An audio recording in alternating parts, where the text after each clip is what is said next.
नमस्कार साथियों, स्वागत है आप सभी का आपके अपने इस YouTube चैनल पर जिसका नाम है जीएस बूस्टर। मैं हूं अनुप उपाध्याय। साथियों, जब भी कोई प्रधानमंत्री किसी बड़ी शक्ति के देश में यात्रा पर जाता है और वहां हैंडशेक करता है, तो ये हैंडशेक महज नहीं होता है, बल्कि उसके पीछे पूरी कूटनीति छुपी होती है।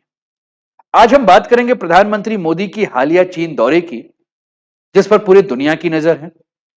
विश्व के प्रमुख समाचार पत्र अपने अपने नजरिए से इस यात्रा को देख रहे हैं और हम भी देखेंगे इस यात्रा को, इस यात्रा के पहले की घटनाओं को और भविष्य में क्या हो सकता है उन सब पर चर्चा करेंगे। सीएनएन कह रहा है कि मोदी को मिला रेड कारपेट वेलकम, तो न्यूयॉर्क टाइम्स कहता है कि ट्रंप को चीन ने जो है वो पावर पॉलिटिक्स दिखाया। अब इस पूरे यात्रा की सच्चाई क्या है, आइए हम एक एक करके समझते हैं और आज के इस टॉपिक को शुरू करते हैं। मोदी का चीन दौरा, ट्रंप को मैसेज। दोस्तों, चैनल पे पहली बार है तो चैनल को सब्सक्राइब करके बेल आइकन दबा दीजिएगा। वीडियो को अंत तक देखिएगा, अपने विचारों को कमेंट के माध्यम से हम तक पहुंचाइएगा। और चैनल आपका है और आपके सहयोग के बिना हम कुछ नहीं कर सकते। रोज रात 9 बजे हम ऐसे ही तमाम अच्छे अच्छे मुद्दों को लेकर आपके साथ चर्चा करते हैं। नए हैं तो पहले के मुद्दे को देख लीजिए और रोज देख रहे हैं तो उसके लिए आपको तहे दिल से धन्यवाद। दोस्तों, आज हमारी जो चर्चा चलेगी वो भारत और चीन के संबंधों पर चलेगी, क्योंकि भारत के प्रधानमंत्री 7 साल बाद जो है वो चीन की यात्रा पर गए हैं। और सन 2000 में, आपको याद होगा 2020 में जब तनाव हुआ था गालवान में, उसके बाद ये यात्रा है। लेकिन भारत और चीन के इतिहास के बारे में अगर हम बात करें तो 1962 का जो युद्ध है वह अपने आप में एक बहुत बड़ा पीड़ा है, जहां से भारत और चीन के बीच की दूरी बढ़ गई। लेकिन भारत और चीन के बारे में बात करें तो दोनों के दोनों 9 स्वतंत्र देश हैं। और भारत में किसी जमाने में हिंदी चीनी भाई भाई की सोच जो है वो थी। लेकिन 1962 में अचानक चीन ने आक्रमण कर दिया और भारत को इस युद्ध से बहुत बड़ा नुकसान उठाना पड़ा। और इस युद्ध के बाद ही दोनों देशों के रिश्ते संदेहपूर्ण हो गए। दोनों देशों के मध्य अविश्वास की नींव जो है वो शुरू हो गई। 2017 में अगर हम बात करें तो डोकलाम का मुद्दा, जहां भूटान के क्षेत्र में इंडिया चाइना आमने सामने आ गए और भारत ने चीन के रोड निर्माण को रोक दिया। 2020 गालवान, जहां 1962 के बाद पहली बार इतना हिंसक संघर्ष हुआ था भारत और चीन की सेना के मध्य, जिसमें भारत के 20 भारतीय सैनिक अगर हम बात करें तो शहीद हुए और चीन के कई सारे सैनिक मारे भी गए थे। और आज भी एलएसी यानी कि लाइन ऑफ एक्चुअल कंट्रोल पर तनाव जो है वो बरकरार है। दुश्मनी के बाद भी अगर हम बात करें दोस्तों तो दोनों के बीच व्यापार जो है वो तेजी से बढ़ रहा है। 2022 तक की अगर हम बात करें तो दोनों देशों के बीच लगभग 135 बिलियन यूएस डॉलर का व्यापार हुआ। और ये बहुत बड़ा जो है वो इम्बैलेंस है व्यापार में। भारत से अगर हम इंपोर्ट की बात करें तो इंपोर्ट में भारत चीन से इलेक्ट्रॉनिक्स मंगाता है, मशीनरी मंगाता है, केमिकल्स मंगाता है, मोबाइल के पार्ट्स मंगाता है। और भारत चीन को आयरन ओर भेजता है, कॉटन भेजता है, एग्रीकल्चरल प्रोडक्ट्स भेजता है।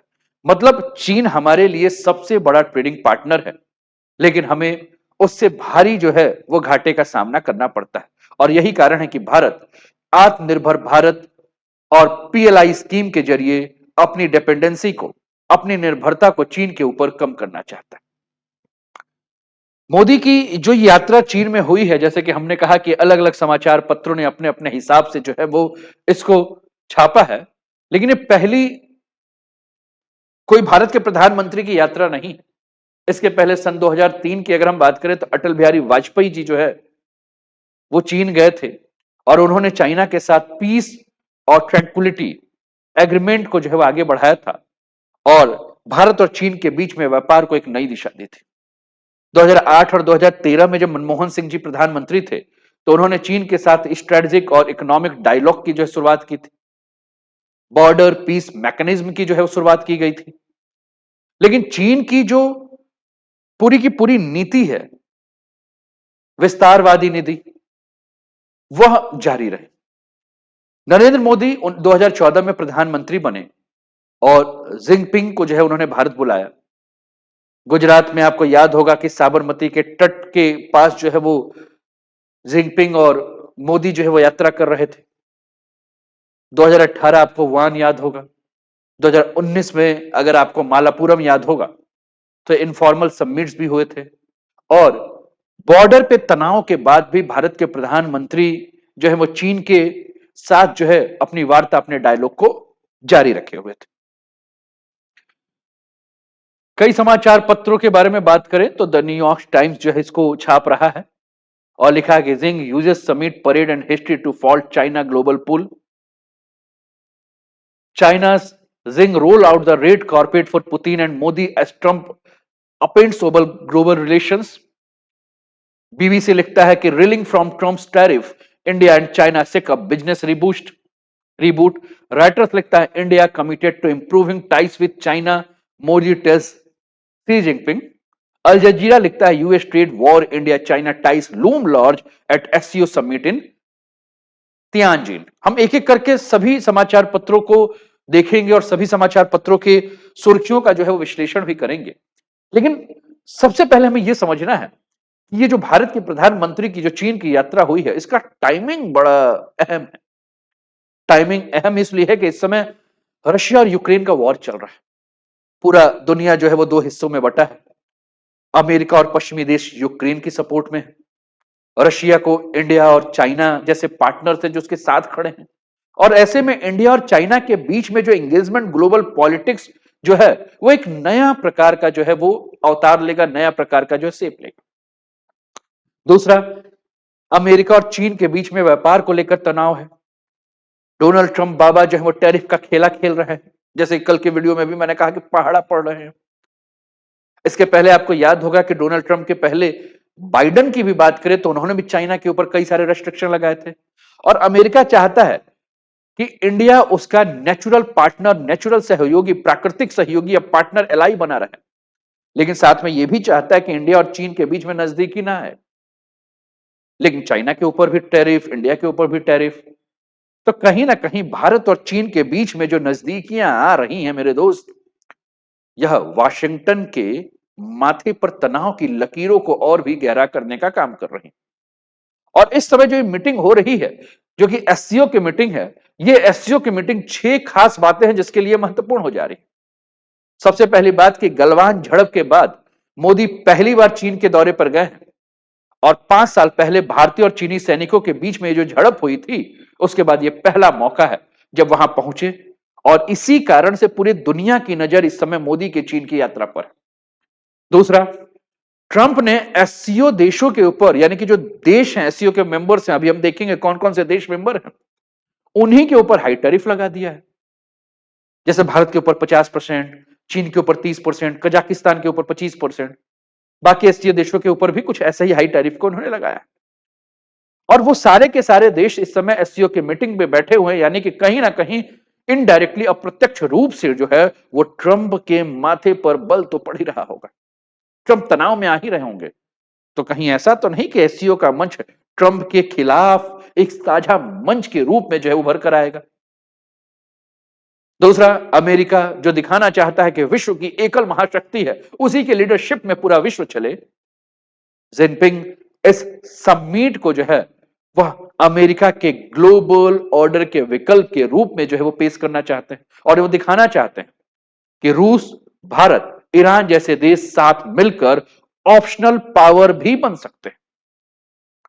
भारत का एजेंडा, जहां वो आतंकवाद के खिलाफ बात करता है, मई जून के महीने में हमने देखा।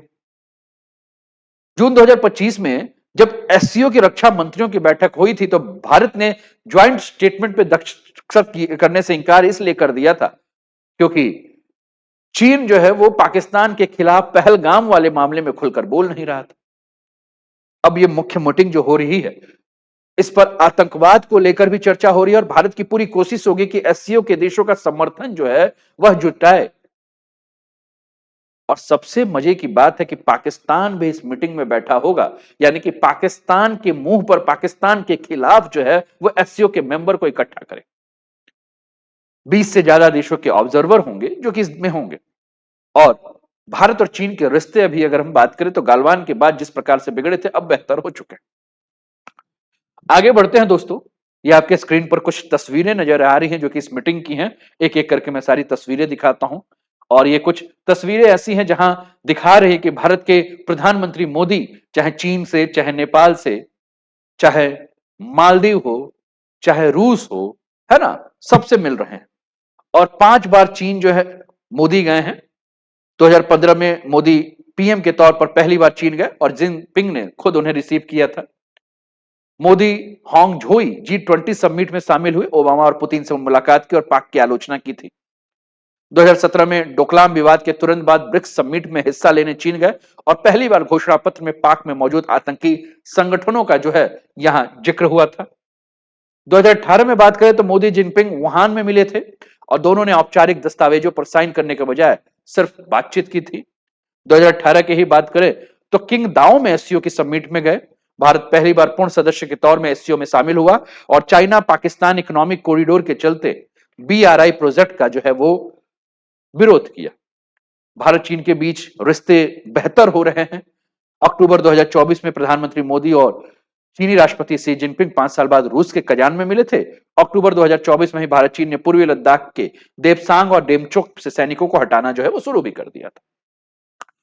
तो भारत और चीन के बारे में बात करें दोस्तों तो भारत और चीन ब्रिक्स के भी मेंबर हैं। भारत और चीन एससीओ के मेंबर हैं। ब्रिक्स जहां की ब्राजील, रशिया, इंडिया, चाइना और साउथ अफ्रीका है और जिसको कि अब ग्लोबल साउथ की आवाज के रूप में भी देखा जा रहा है। एससीओ जिसको कि हम संघाई कोऑपरेशन ऑर्गेनाइजेशन कह रहे हैं, में इंडिया और चाइना दोनों जो सदस्य हैं। तो इस समय मोदी और शी जिनपिंग की जो नजदीकी है वो ब्रिक्स और एससीओ दोनों की में जो है वह और भी ज्यादा मजबूती प्रदान करेंगे। तो कुल मिलाकर अगर हम बात करें साथियों तो अब सवाल यह उठता है कि इस दौरे के दौरान आखिर हुआ क्या। तो दोस्तों बीजिंग ने भारत के प्रधानमंत्री की जिस प्रकार से यात्रा स्वागत किया, रेड कारपेट बिछाकर, और मोदी और शी जिनपिंग की मुलाकात हुई, उसके चलते कई सारे मुद्दे जो है वो चर्चा में आ गए। जैसे कि मोदी की जो चाइना में अराइवल हुआ, यानी कि जैसे ही मोदी चाइना में पहुंचे, एयरपोर्ट पर जो है रेड कारपेट से स्वागत हुआ, तो इससे समझ में आया कि शी जिनपिंग ने खुद प्रोटोकॉल को तोड़ के मोदी का जो स्वागत किया, ये चीन के लिए बहुत बड़ी जो है वो रेयर है। और एयरपोर्ट से होटल तक सड़क के किनारे जिस प्रकार से भारतीय झंडे और चीनी झंडे लगे हुए थे, यह अपने आप में जो है रोमांच का विषय। चाइनीज मीडिया ने इस विजिट को हिस्टोरिक एंगेजमेंट कहा है। और बहुत मायने में अगर हम बात करें तो चीन हमेशा प्रोटोकॉल से अपने पॉलिटिकल मैसेज जो देता रहता है, और अगर स्वागत बड़ा है तो इसका मतलब है कि चीन पूरी तरह से जो है वह रिश्ते को सुधारने पर काम करना चाह रहा है। इस मीटिंग में जो है वो बॉर्डर डिस्प्यूट्स के ऊपर बात हो रहा है। इस मीटिंग में ट्रेड और इकोनॉमी को जो है मुद्दा बनाया जाएगा। इस मीटिंग में ग्लोबल जियोपॉलिटिक्स के बारे में बात की जा रही है, जहां भारत हमेशा शांति के बारे में बात कर रहा है। इस मीटिंग में इंडिया पैसिफिक और क्वाड के ऊपर भी चर्चा चलेगी, जिसको लेकर क्वाड को लेकर हमेशा चीन कहता है कि यह एंटी चाइना ग्रुप का मामला है। और मोदी ने कई बार शी जिनपिंग को यह आश्वस्त किया है कि इंडिया किसी के खिलाफ नहीं है, लेकिन अपने हितों की वो रक्षा करेगा। दूसरी अगर हम बात करें दोस्तों तो जिस प्रकार से भारत और चीन के बीच में कल्चरल डिप्लोमेसी है, कहीं ना कहीं मोदी इसे सॉफ्ट पावर प्ले के रूप में खेलना चाहते हैं। मोदी वहां पहुंचे और उन्होंने भारतीय समुदाय के साथ मीटिंग की। मोदी ने वहां योगा, आयुर्वेद और बुद्धिज्म को इंडिया चाइना के बीच में कनेक्शन का हिस्सा बताया। तो हमें ध्यान भी रखना है कि भारत और चीन के बीच में बुद्धिज्म ही दोनों देशों के बीच में सबसे बड़ा सांस्कृतिक एक सेतु है, कल्चरल एक लिंक है। चाइनीज स्टूडेंट और स्कॉलर्स ने मोदी के स्पीच को जो है वो काफी पॉजिटिव लिया। और चाइनीज मीडिया ने जिस प्रकार से मोदी को एक स्ट्रांग लीडर बनाया, एक स्ट्रांग लीडर बताया, कहीं ना कहीं ये इंडिया चाइना मिलकर जो है वो पश्चिम के जो देश हैं उनके जो भी चैलेंजेस हैं उनको मिटाना चाहते हैं। ठीक, तो इसको लेकर हम लोगों ने जब समाचार पत्र को लिया था और हमने कहा था कि अलग अलग समाचार पत्र इसको अलग अलग तरीके से कवर कर रहे हैं, तो समाचार पत्रों ने कैसे कैसे कवर किया इस पर हम बात करें। जैसे सीएनएन के बारे में अगर हम बात करें, तो सीएनएन ने कहा कि मोदी को रेड कारपेट पे वेलकम मिला। न्यूयॉर्क टाइम्स लिखता है कि कहीं ना कहीं सी जिनपिंग जो है वो अमेरिका और चीन के बीच में जिस प्रकार से तनाव हुआ है, वो ट्रंप को जो है अपनी शक्ति का प्रदर्शन कर रहा है।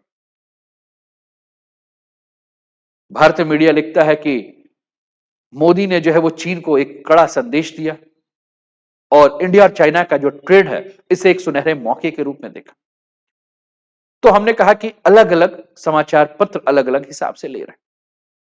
सीएनएन ने अपनी रिपोर्ट में एक बात और भी कही कि चाइना ने बॉर्डर टेंशन के बावजूद जिस प्रकार से मोदी का बहुत भव्य स्वागत किया है, इसका मतलब यह है कि बॉर्डर पर कितना भी तनाव है, चाइना ये मैसेज देना चाहता है कि हम भारत के साथ अपने रिश्ते को नहीं बिगड़ना चाहते। तो साथ ही आपको समझना होगा कि डिप्लोमेसी में संकेत बहुत मायने रखता है। और सीएनएन ने पूरी रिपोर्ट में जो बातें कही हैं, इसमें यह भी कहा है कि सी जिनपिंग जानबूझकर मोदी को हीरो की तरह वेलकम दे रहे हैं ताकि ग्लोबल स्टेज पर यह लगे कि इंडिया और चाइना दोस्ती की तरफ बढ़ रहे हैं, भले ही जमीनी हकीकत दोनों के बीच में लाइन ऑफ एक्चुअल कंट्रोल पर जो है वो तनाव। न्यूयॉर्क टाइम्स की जो रिपोर्ट है, इस रिपोर्ट का जब विश्लेषण किया गया तो इसमें यह पाया गया कि सी जिनपिंग इस समय ट्रंप से ट्रेड वॉर और टैरिफ को लेकर काफी नाराज है। इसलिए सी जिनपिंग ने मोदी को ग्रैंड वेलकम देकर ट्रंप को एक मैसेज दिया है कि अगर यूएस उसको दबाएगा तो वह भारत के साथ अपने संबंधों को सुधार लेगा। मतलब साफ है साथियों कि यह वेलकम जो है वो मोदी को कम और ट्रंप को ज्यादा दिखाने के लिए दिया गया है। और सी जिनपिंग ग्लोबल पॉलिटिक्स में अमेरिका को एक संदेश देना चाहते हैं कि तुम अगर हमसे लड़ोगे तो हम मोदी जैसे लीडर को अपने तरफ खींच लेंगे। बीबीसी ने काफी बैलेंस रिपोर्ट की है। बीबीसी की रिपोर्ट को अगर हम देखें तो काफी बैलेंस रिपोर्ट जो है बीबीसी का दिख रहा है। बीबीसी ने अपने रिपोर्ट में इसको ट्रंप के टैरिफ और बिजनेस की अगर हम बात करें तो इकोनॉमी और जियो पॉलिटिक्स को हाईलाइट किया है और कहीं ना कहीं ये ट्रेड डेफिसिट और इकोनॉमिक कॉपरेशन पर जो है फोकस किया हुआ है। तो बीबीसी की खासियत है वो कि वो दोनों देशों के बीच जो ऑफिशियल स्टेटमेंट है उसको इसने बराबर जगह दिया। अल जजीरा के बारे में अगर हम बात करें, राइटर्स के बारे में भी बात करेंगे, तो अल जजीरा जो है वो थोड़ा सा अलग दृष्टि से पूरे के पूरे इस वाक्य को देख रहा है, क्योंकि अल जजीरा इसको ग्लोबल साउथ यूनिटी यानी कि एकता के रूप में देख रहा है और अल जजीरा कह रहा है कि इंडिया और चाइना अगर साथ आए तो ग्लोबल साउथ की आवाज जो है वो और ज्यादा मजबूत होगी। और जिस प्रकार से पश्चिम अपना डोमिनेंस दिखाना चाह रहा है, अपना दबाव दिखाना चाह रहा है, अपना शक्ति पावर दिखाना चाहता है, ये दोनों मिलकर जो है वो उसको काउंटर कर सकते हैं। तो अल जजीरा ने जो पूरी रिपोर्ट को अगर हम बात करें, जो सबमिट है इसको डेवलपमेंट कंट्रीज और डेवलप्ड वर्ल्ड के एंगल से इसको देख रहा है और उनका नैरेटिव ये है कि मोदी और सी जिनपिंग मिलकर जो है वो ग्लोबल लीडरशिप, ग्लोबल साउथ की एक लीडरशिप को जो है वो आगे बढ़ा सकते हैं। तो अलग अलग हमने कहा कि न्यूज पेपर अपने अपने हिसाब से इसको देख रहा है। ठीक, सब उम्मीद करता हूं कि आपको सारी बातें जो है वो अच्छे से समझ में आ रही होगी और इसलिए आप अपने विचारों को जो है वो कमेंट के माध्यम से जो है वो हम तक पहुंचाते भी रहे, जिससे कि हमें न्यूज को और बेहतर तरीके से आप तक लाने के लिए और भी ज्यादा हेल्प मिलेगा। अब दोस्तों ये पूरी की पूरी जब हम मीटिंग कर रहे हैं तो एक शब्द जो मेरे दिमाग में आ रहा है वो है मोदी डॉक्ट्राइन। और दोस्तों हमको समझना होगा कि मोदी डॉक्ट्राइन की कोर फिलॉसफी क्या है। पहले हम लोग गुट निरपेक्ष की बात करते थे कि हम किसी भी कैंप में नहीं जाएंगे, लेकिन जो मोदी डॉक्ट्राइन है वो मल्टी एलाइटमेंट की बात करता है। यानी इंडिया आज पावर सेंटर से कम या पावर सेंटर के साथ रिलेशन रखता है और जरूरत पड़ने पर सबके साथ बैलेंस प्ले करता है। यूएसए स्ट्रेटेजिक पार्टनरशिप, जिसमें वो डिफेंस को लेकर, इंडो पैसिफिक क्षेत्र को लेकर, क्वाड लेकर बात करता है। रसिया से वो एनर्जी सिक्योरिटी, डिफेंस की सप्लाई, के बारे में बात करता है और रशिया जो है उसका ऐतिहासिक विश्वास पात्र मित्र है। चाइना के साथ वो ट्रेड रिलेशन की बात कर रहा है, ब्रिक्स की बात कर रहा है, एससीओ की बात कर रहा है, रीजनल डायलॉग की बात कर रहा है। तो मोदी की जो डॉक्ट्राइन है वो साफ साफ कहती है कि भैया इंडिया किसी एक कैंप में फिट नहीं हो सकता है, इंडिया हर जगह पार्टनर देखेगा और नेशन फर्स्ट की बात है, इंडिया किसी का फॉलोअर नहीं बनेगा। तो आज ग्लोबल पॉलिटिक्स में अगर हम बात करें दोस्तों, तो ग्लोबल पॉलिटिक्स आज का यूनिपोलर नहीं है जैसा कोल्ड वॉर के बाद था। आज यूएस अकेला सुपर पावर नहीं है, आज चाइना भी है, रशिया भी है, यूरोपियन यूनियन भी है, मिडिल ईस्ट की कंट्रीज भी हैं और इंडिया भी अब धीरे धीरे इस सिनेरियो में अगर हम बात करें तो स्विंग स्टेट की भूमिका निभा रहा है। मतलब है कि इंडिया के पास फ्लेक्सिबिलिटी है और फ्लेक्सिबिलिटी का ही कारण है कि इंडिया किसी के साथ भी अलाइनमेंट बना रहा है। तो साथियों, मोदी डॉक्ट्राइन ने स्टेब्लिश कर दिया है कि अगर 21st सेंचुरी का जो ये पूरा का पूरा मल्टीपोलर का जो समय है, तो इंडिया उसका सबसे बड़ा स्टेक होल्डर है और इंडिया बिना किसी कैंप में ऑफिशियली ज्वाइन किए ग्लोबल रूल मेकिंग में भी एक्टिव है। और यही कारण है कि आज यूएस भी, रशिया भी, चाइना भी सब चाहते हैं कि इंडिया के साथ अपने संबंधों को मधुर बनाए। और इस चीन की यात्रा के माध्यम से मोदी जो संदेश देना चाहते हैं वो ये देना चाहते हैं कि इंडिया क्वाड और इंडो पैसिफिक में यूएस का पार्टनर है, लेकिन अगर यूएस चाइना रिलेशन बढ़ेगा तो इंडिया पूरी तरह से यूएस के साथ खड़ा नहीं, माफ कीजिएगा, इंडिया यूएस चाइना और टेंशन अगर बढ़ेगा तो पूरी तरह से यूएस के साथ खड़ा नहीं होगा। मोदी का बीजिंग जाना यह सिग्नल है कि इंडिया अपनी स्ट्रेटेजिक ऑटोनॉमी को हमेशा मेंटेन रखेगा। इस यात्रा के माध्यम से इंडिया ने रशिया को भी मैसेज दिया है। रशिया को क्या मैसेज दिया है? रशिया को यह मैसेज दिया है कि इंडिया सभी पावर्स के साथ एंगेज है और रशिया यूक्रेन वॉर की जगह कारण मॉस्को जो है वो काफी आइसोलेट है और रशिया ये देख रहा था कि इंडिया कहीं पूरी तरह से यूएस के करीब नहीं चला जाए। तो मोदी का जो ये चाइना विजिट है, यह विजिट रशिया को यह आश्वासन देने के लिए है कि इंडिया अभी भी बैलेंस प्लेयर है और ग्लोबल साउथ की पॉलिटिक्स में एक्टिव है। इस यात्रा के माध्यम से मोदी ने चीन को भी संदेश दिया कि बॉर्डर पर चाहे कितने भी तनाव हो, बातचीत रुकनी नहीं चाहिए, बातचीत होनी चाहिए। और बॉर्डर पर अगर विश्वास नहीं है, गालवान के घाव अभी ताजा है, लेकिन यात्रा अगर हम कर रहे हैं विजय की, तो हम आपको बताना चाहते हैं कि बातचीत के रास्ते, दरवाजे अभी भी हम खोल कर रखे हुए हैं। यानी कि इंडिया किसी भी हालात में चाइना के साथ अपने कम्युनिकेशन के कोई भी चैनल को बंद नहीं होने देगा। और यही बहुत बड़ा एक डिप्लोमेटिक सिग्नल है कि मोदी ने शी जिनपिंग को जो संदेश दिया है कि बॉर्डर इशू सॉल्व हो चाहे मत हो, लेकिन दोनों कंट्रीज अगर चाहें तो पैरेलली आपस में व्यापार कर सकते हैं। दोनों कंट्रीज चाहें तो स्ट्रेटेजिक डायलॉग जो है वो जारी रह सकते हैं। तो इसका भविष्य क्या है?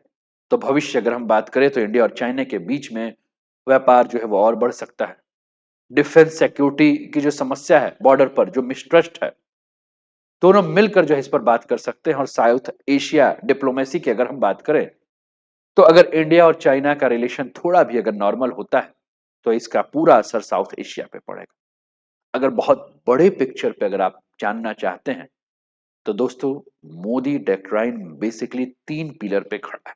पहला, स्ट्रेटेजिक ऑटोनॉमी, दूसरा मल्टी अलाइनमेंट और तीसरा मल्टीपोलर वर्ल्ड। और इंडिया इसमें एक सेंट्रल रोल जो है वो निभा रहा है। और चाइना विजिट मोदी डॉक्ट्राइन का री एनफोर्स। तो साथियों, सवाल यह है कि मोदी जी का जो चीन का दौरा है वो असल में क्या लेकर आया है? क्या यह सिर्फ रेट कॉरपोरेट स्वागत था या बहुत बड़ा गेम चेंजर होकर साबित होगा? तो सभी समाचार पत्रों ने अपने अपने हिसाब से देखा है, सभी ने अपने अपने तरीके से देखा है। हम भी आपके साथ चर्चा कर रहे हैं। आप अपने विचार दीजिए कि आपको क्या लगता है, इस यात्रा के बाद भारत चीन के रिश्ते में क्या बदलाव देखने को मिलेगा। और याद रखिए दोस्तों, अंतर्राष्ट्रीय संबंध से प्रधानमंत्री और राष्ट्रपति नहीं बनाते। असल ताकत उस देश की जनता के पास होती है। एक मजबूत इकॉनमी, एक जागरूक सोसाइटी और एक आत्मनिर्भर युद्ध ही तय करता है कि दुनिया में हमारी क्या हैसियत होगी। और आज भारत ग्लोबल स्टेज पर इसलिए बहुत ज्यादा एक्टिव है क्योंकि भारत के 140 करोड़ के लोग जो हैं वो राष्ट्र के ऊपर विश्वास करते हैं। और जनता मजबूत है तो देश की फॉरेन पॉलिसी जो है वो भी मजबूत होगी। और इसलिए जब आप करंट अफेयर्स पढ़ते हो तो इस पूरे के पूरे न्यूज को जो है एक न्यूज की तरह मत देखिए, बल्कि ये सोचिए कि आपका रोल, आपका इमर्जिंग इंडिया जो है उसमें आगे क्या हो सकता है। और यही असली गेम चेंजर होगा। उम्मीद करता हूं कि आपको सारी की सारी बातें जो हैं वो समझ में आई होगी।